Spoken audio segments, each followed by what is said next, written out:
Chapitre 91. L'hémorroïs et la fille de Jaïr. La vision s'est manifestée alors que je priais très épuisée et soucieuse, et donc bien dans les plus mauvaises conditions pour penser, de moi-même, à de pareilles choses. Mais l'épuisement physique et mental et les soucis se sont dissipés dès l'apparition de mon Jésus. Et j'écris.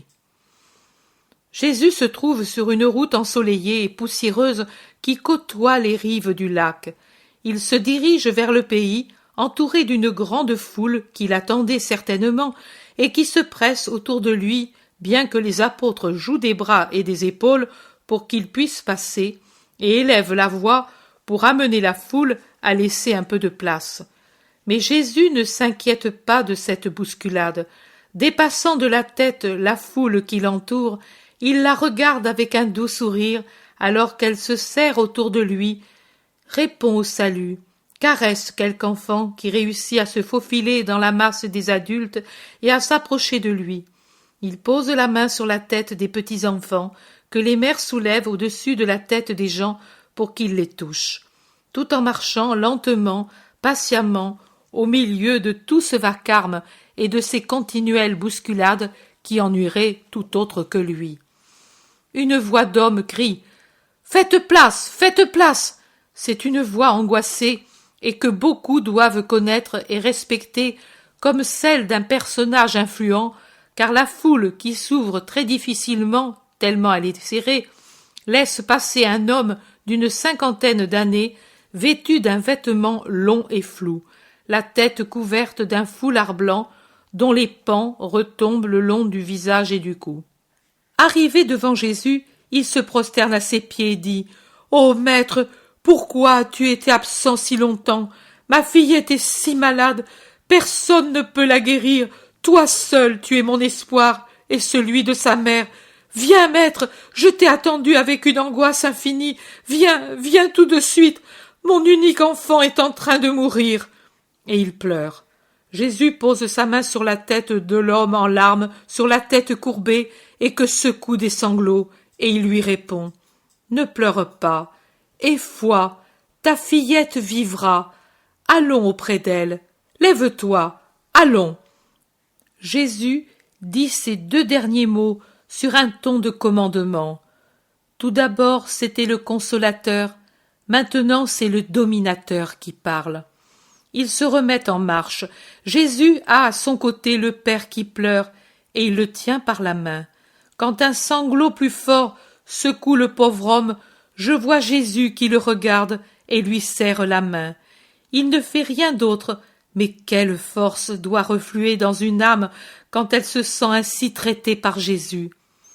Auparavant, à la place du Père, il y avait Jacques, mais Jésus lui a fait céder la place au pauvre Père. Pierre est de l'autre côté. Jean est à côté de Pierre, et il cherche avec lui à opposer une barrière à la foule, comme font Jacques et l'Iscariote de l'autre côté, près du Père qui pleure. Les autres apôtres sont en partie devant, en partie derrière Jésus, mais il en faudrait d'autres, surtout les trois qui sont derrière, parmi lesquels je vois Matthieu, n'arrive pas à retenir la muraille vivante, mais quand il crie un peu trop, et pour un peu insulterait la foule indiscrète, Jésus tourne la tête et dit doucement « Laissez faire ces petits qui sont à moi. » À un certain moment, cependant, il se retourne brusquement. Il laisse la main du Père et il s'arrête. Non seulement il tourne la tête, mais il se retourne complètement. Il semble encore plus grand, car il a pris une attitude de roi. Avec la figure et le regard devenus sévères, inquisiteurs, il scrute la foule. Ses yeux envoient des éclairs qui n'expriment non pas la dureté, mais la majesté. « Qui m'a touché ?» demande-t-il. Personne ne répond.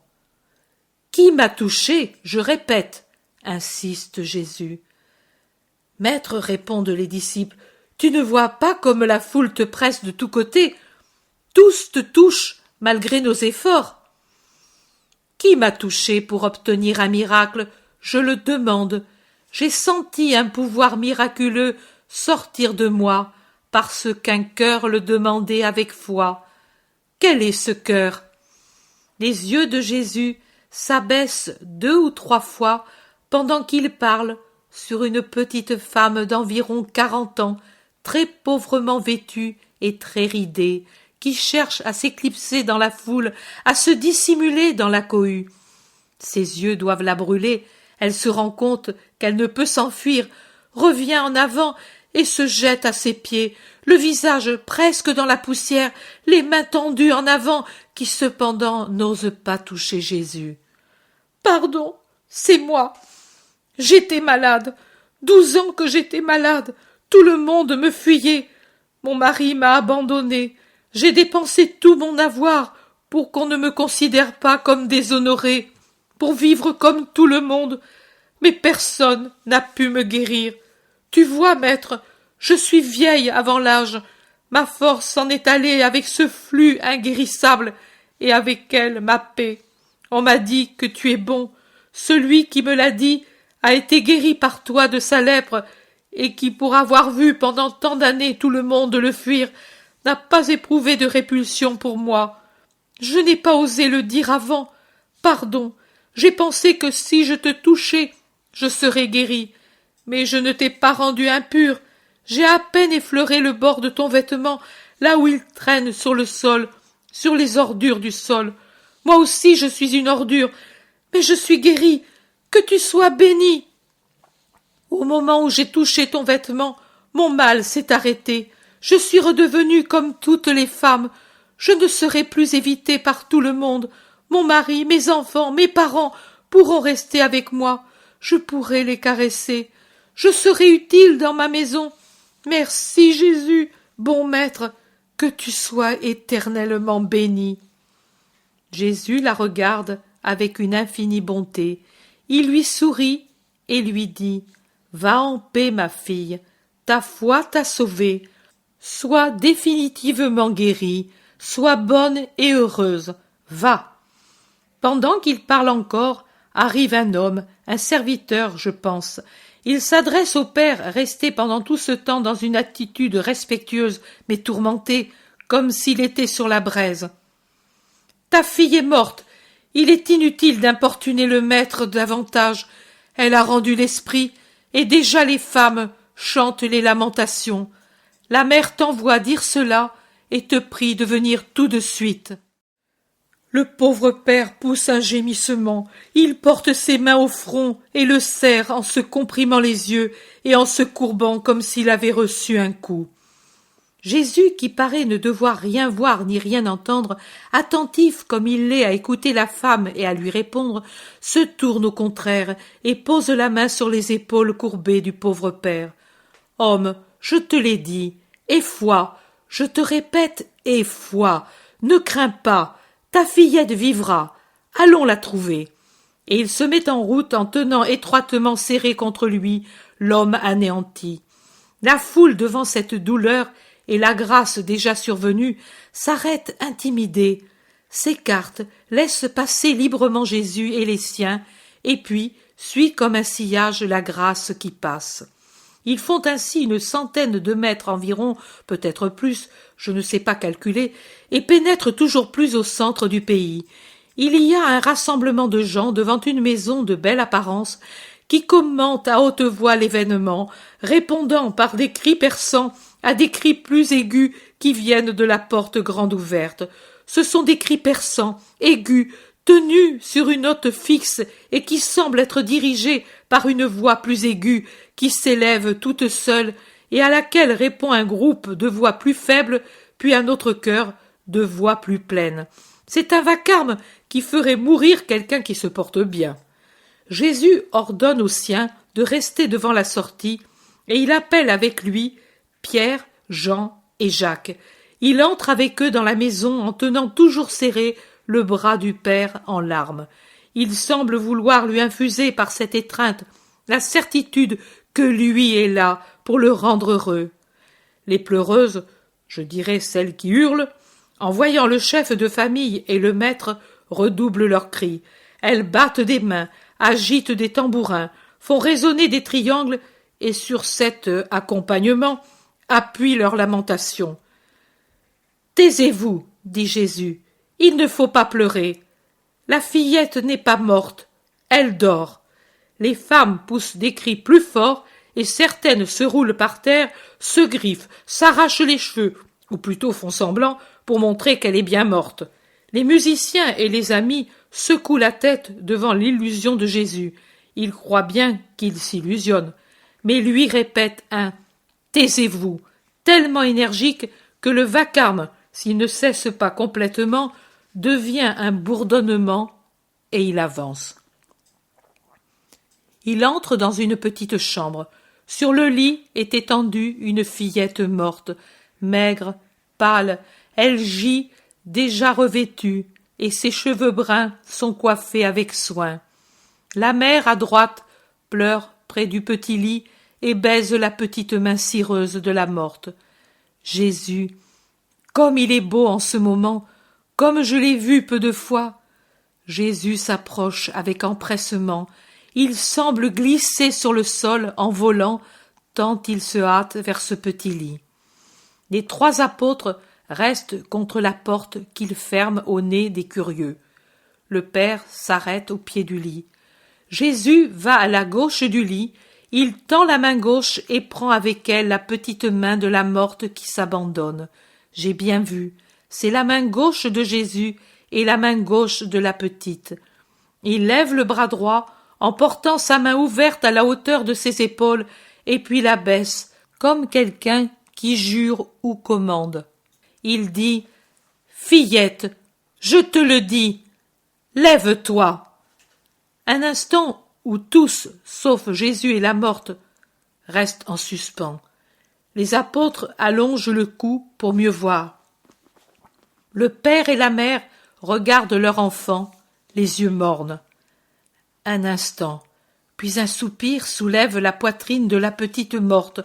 Une légère couleur monte au visage de cire et en fait disparaître la teinte livide de la mort. Un sourire se dessine sur les lèvres pâles avant encore que s'ouvrent les yeux, comme si la fillette faisait un beau rêve. Jésus tient toujours la main dans sa main. La fillette ouvre doucement les yeux. Elle regarde tout autour d'elle comme si elle venait de s'éveiller. Elle voit d'abord le visage de Jésus qui la fixe de ses yeux magnifiques et qui lui sourit avec une bonté qui l'encourage, et elle lui sourit. « Lève-toi » répète Jésus, et écartant avec sa main les préparatifs funèbres répandus sur le lit et à côté, fleurs, voiles, etc., il l'aide à descendre, à lui faire ses premiers pas, en la tenant toujours par la main. « Donnez-lui à manger maintenant, commande-t-il. Elle est guérie. Dieu vous l'a rendue. Remerciez-le, et ne parlez à personne de ce qui est arrivé. Vous savez ce qui lui était arrivé. Vous avez cru et vous avez mérité le miracle. Les autres n'ont pas eu foi. Il est inutile de chercher à les persuader. À ceux qui nient le miracle, Dieu ne se manifeste pas. Et toi, fillette, sois bonne. Adieu. Paix à cette maison. » Et il sort en refermant la porte derrière lui. La vision cesse. Je vous dirai que les deux détails qui m'ont particulièrement réjoui ont été ceux où Jésus cherche dans la foule qui l'a touché, et surtout quand, debout près de la petite morte, il lui prend la main et lui ordonne de se lever. La paix, la sécurité sont entrées en moi. Il n'est pas possible que quelqu'un qui a pitié comme lui et qui est puissant puisse n'avoir pas pitié de nous et ne pas vaincre le mal qui nous fait mourir. Jésus, pour le moment, ne fait pas de commentaires. Comme il ne dit rien sur d'autres choses, il me voit presque morte et il ne juge pas opportun que je sois mieux ce soir. Qu'il soit fait comme lui le veut. Je suis déjà suffisamment heureuse de posséder en moi sa vision.